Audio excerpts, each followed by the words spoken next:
প্রথম হামলা ঘটে ভোর 4:30-এ, ছুরিকাঘাতে নিহত হয় ভোরের হাওয়া খেতে বের হওয়া এক হিন্দু। সেই থেকে শুরু হয়ে চলে 18ই আগস্ট দুপুর পর্যন্ত। একজনও হিন্দু বাদ যায়নি। অভিনেতা ছবি বিশ্বাস, গণিতজ্ঞ যাদব চক্রবর্তী, কেউ বাদ যাননি। গড়পাড় থানার হিন্দু পুলিশ থেকে রিপন কলেজের হিন্দু ছাত্র, কেউ বাদ যাননি। ধর্মতলা রোডের বিখ্যাত কমলালয় স্টোর থেকে লোয়ার সার্কুলার রোডের লক্ষ্মীকান্ত দাসের সাইকেলের দোকান, কেউ বাদ যাননি। রাজা দীনেন্দ্র স্ট্রিটের প্রায় সমস্ত হিন্দু বাড়িতে আগুন লাগিয়ে দেওয়া হয়। পলাশী যুদ্ধের থেকেও বেশি মৃত্যু হয় ওই দিন, এবং তারা সকলেই হিন্দু ছিলেন। তাই আমরা আজকে প্রথমবার, সম্ভবত আমার জানা নেই, যে এখানে হাইকোর্টের নির্দেশে হাইকোর্ট আবার সংখ্যা বেঁধে দিয়েছেন পুলিশের কথায় 750 জন।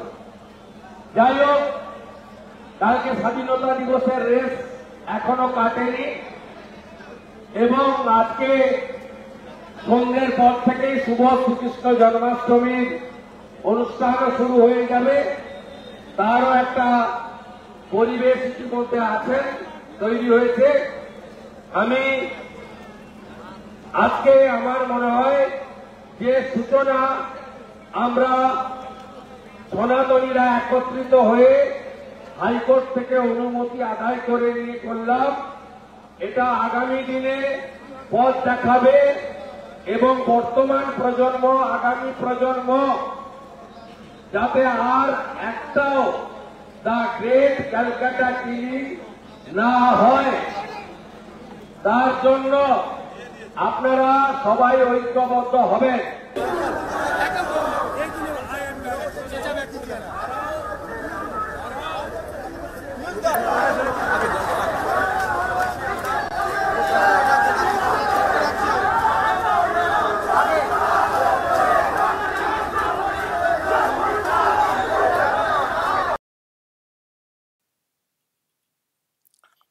দর্শক, আজকে 16ই আগস্ট, আজকে শুভেন্দু অধিকারীরা কোর্টের পারমিশন নিয়ে একটা র্যালি কলকাতায় করেছেন। দ্য গ্রেট ক্যালকাটা কিলিংস যে বিষয়টা, সেই বিষয়কে সামনে রেখে কলকাতার কলেজ স্কোয়ার থেকে এই র্যালি শুরু হয়। র্যালি শুরুর আগে একটা বক্তব্য রেখেছেন শুভেন্দু অধিকারী, শুনলেন একটা অংশ, তারপর ওনারা হেঁটেছেন। তো সাড়া তো দেখছেন, যদিও কলকাতা হাইকোর্ট লোকজন বেঁধে দিয়েছিল, বেশি লোক করা যাবে না।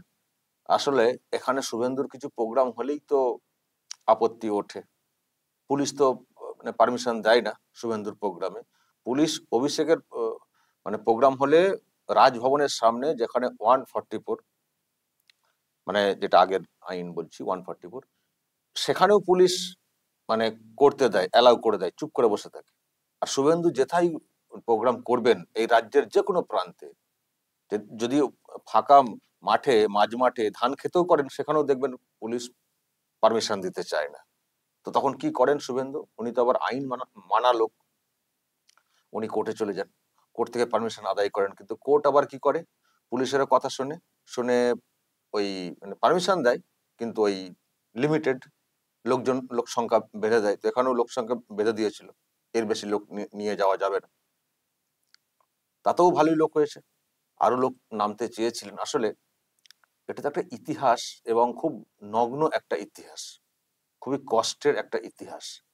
আর কিছু লোক ইতিহাসকে ভুলিয়ে দেওয়ার চেষ্টা করেন তাদের স্বার্থে।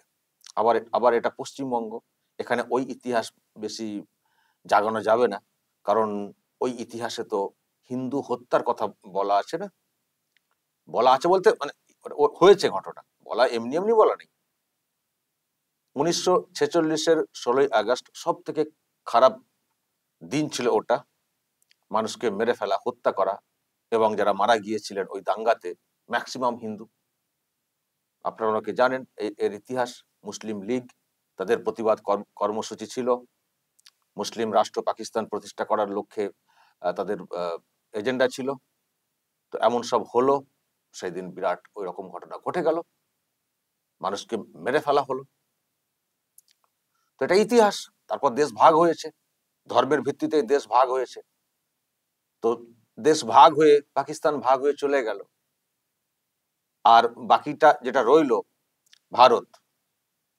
তো ধর্মের ভিত্তিতে দেশ ভাগ হয়ে চলে গেল, আর ভাগের জন্য যাদেরকে হত্যা করে গেল, আজকে তারা সেই কথা স্মরণ করবেন না? তাদের যারা বংশধর, পরবর্তী জেনারেশন, সেটা তারা স্মরণ করবেন না?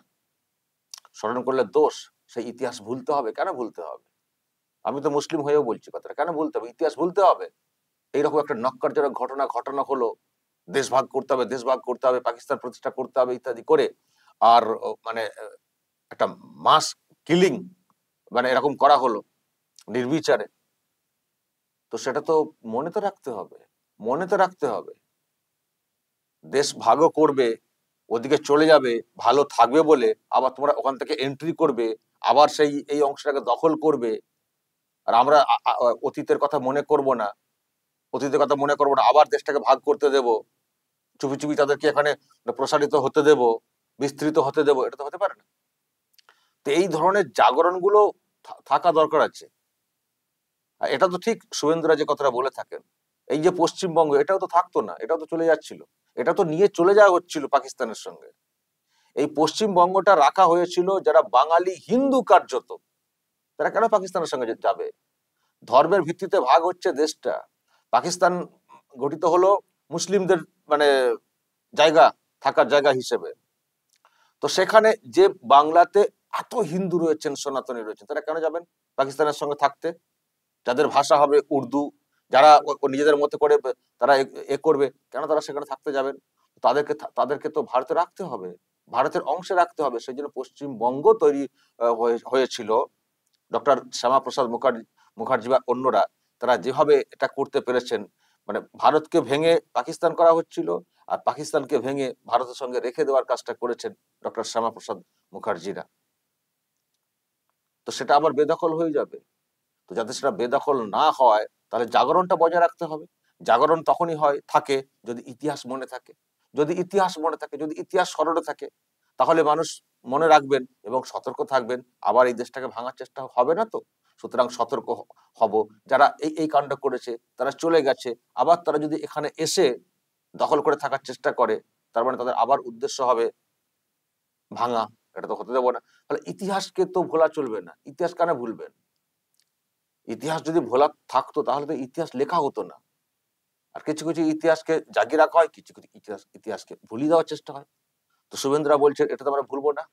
আমরা যাতে এই ধরনের ঘটনা আর কোনোদিন না দেখি, যে আবার এই পশ্চিমবঙ্গটাও আলাদা হয়ে যাবে, ভারত থেকে আলাদা করে দেওয়ার চেষ্টা হবে, সেই পাকিস্তানের সঙ্গে জুড়ে দেওয়া, বাংলাদেশের সঙ্গে জুড়ে দেওয়া, এইসব হয়ে যাবে, বা ভারতের গোটা ভারতের যে কালচার তার থেকে বিচ্ছিন্ন হয়ে আলাদা একটা দেশের প্রস্তাব চলে আসবে।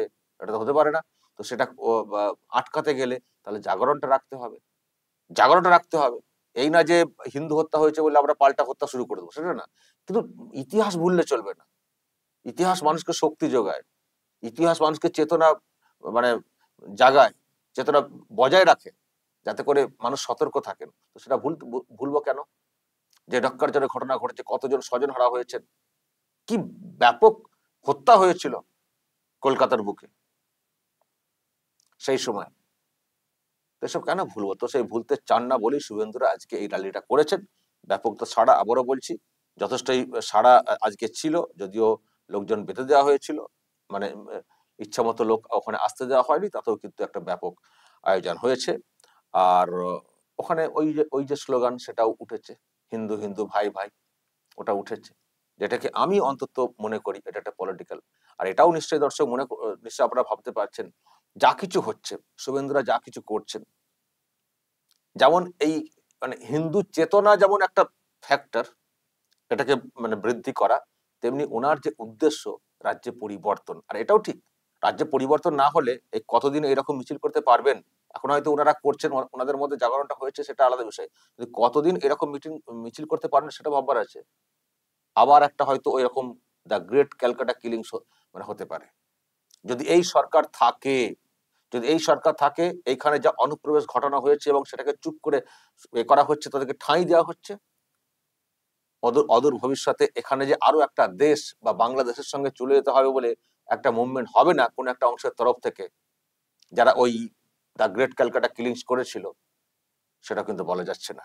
ফলে যা কিছু করছেন শুভেন্দুরা এইসব র্যালির ইত্যাদির মাধ্যমে, উদ্দেশ্য কিন্তু ওই একটা থাকছে, যেটা এখন এই মুহূর্তে মানে প্রধান হয়ে দাঁড়িয়েছে, পরিবর্তন। এই সরকারটাকে হটানো। এই সরকারটাকে না হটালে এই পশ্চিমবঙ্গকে পরিষ্কার করতে পারবেন না। আর পশ্চিমবঙ্গকে পরিষ্কার করতে না পারলে পশ্চিমবঙ্গ আর পশ্চিমবঙ্গ থাকবে না ভারতের অংশ হিসেবে। আবার অন্য মানে ম্যাপে পরিবর্তন হতে পারে, সর্বনাশ হতে পারে। ফলে সেই জন্যই শুভেন্দুরা যখনই ইস্যু পাচ্ছেন, তারা ভেবে নিয়েছেন যে এ রাজ্যে পরিবর্তন আনতে গেলে হিন্দুদেরকে সবার আগে ঐক্যবদ্ধ হতে হবে। হিন্দুদেরকে সবার আগে ঐক্যবদ্ধ হতে হবে এবং হিন্দুদের বাঁচার জন্য তাদেরকে এটা হতেই হবে। হিন্দুদেরকে হিন্দুদের ভাই হতেই হবে, হাতে হাত ধরে এগোতে হবে, পরিবর্তন আনতেই হবে। তো সেটাও উনি চেষ্টা করে যাচ্ছেন। দর্শক বলবেন, যা সব দেখছেন শুনছেন দ্য গ্রেট ক্যালকাটা কিলিংস সম্পর্কে যদি আপনাদের আরো কিছু তথ্য জানা থাকে অবশ্যই বলবেন কমেন্ট বক্সে, এবং নজর রাখবেন আরামবাগ টিভিতে।